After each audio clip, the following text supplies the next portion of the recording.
கர்த்தருக்கு பிரியமானவர்களே, கர்த்தர் இன்றைக்கு உங்களோட பேசவிருக்கும் வார்த்தையை கேட்கலாமா? மத்தேயு 14ஆம் அதிகாரம் 20ஆம் வசனம்.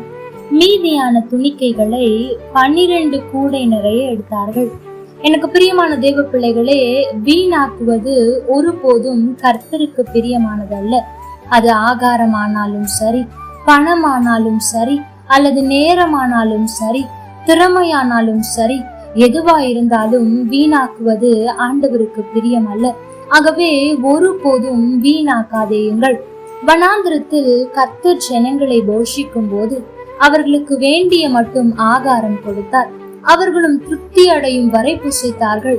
ஆனாலும் மீதிப்பட்டதை அப்படியே விட்டு வீணாக்க கர்த்தர் விரும்பவில்லை. அதை 12 கூடையில் சேர்த்தார்கள். எனக்கு பிரியமான தேவ பிள்ளைகளே, ஆண்டவர் உங்களை ஆசீர்வதிக்கும் போது நீங்கள் மற்றவர்களுக்கு பகிர்ந்து கொடுக்கிறது மாத்திரம் அல்ல, வீணாக்காதபடிக்கு கவனித்துக் கொள்ளுங்கள். Take care of the penny, the pound shall take care of itself என்பது பழமொழி. எனக்கு பிரியமான தேவ ஜனமே, வீணாக்காதபடிக்கு நீங்கள் மிகவும் ஜாக்கிரதையாயிருங்கள். இதை குறித்து நான் வாசித்துக் கொண்டிருந்த போது சகோதரர் சாம் சபுத்ரை அவர்கள் சொன்ன ஒரு சம்பவம் என் நினைவுக்கு வருகிறது. அதை உங்களோடு பகிர்ந்து கொள்ளும்படியாய் விரும்புகிறேன். வட இந்தியாவில் அவர் படிக்கும் போது அவர் அறையில் ஒரு மாணவன் தங்கி இருந்தானாம். சாப்பாட்டில் கொஞ்சம் உப்பு இல்லாவிட்டால் அவனுக்கு கோபம் வந்து விடுமாம். காலினால் உணவு தட்டை எட்டி உதைப்பான். ஆகாரத்தை முழுவதையும் வீணாக்குவான்.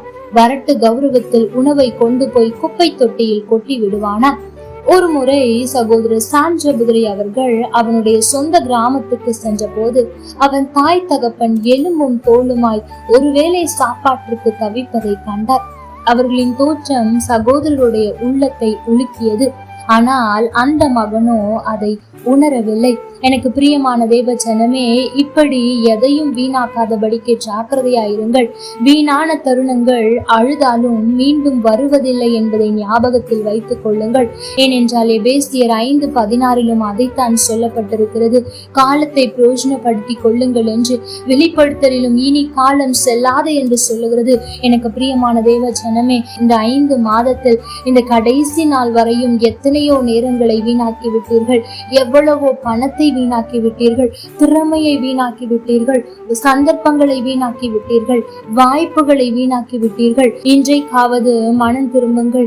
இனி வருகிற புது மாதத்திலாவது ஆண்டவரே, நான் வீணாக்காமல் இருக்க எனக்கு உதவி செய்யும். நான் ஒரு சிறு காரியத்தை கூட வீணாக்கி விடக்கூடாது.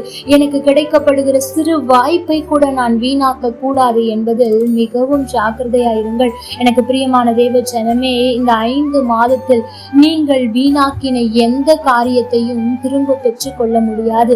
ஆகவே இனி மீதம் இருக்கிற 7 மாதத்திலாவது எந்த காரியத்தையும் வீணாக்காதபடிக்கு ஜாக்கிரதையாயிருங்கள். கர்த்தர் தாமே உங்களோடு கூட இருந்து உங்களை ஆசீர்வதிப்பாராக. ஆமென். லைக் பண்ணுங்க, ஷேர் பண்ணுங்க, கமெண்ட் பண்ணுங்க.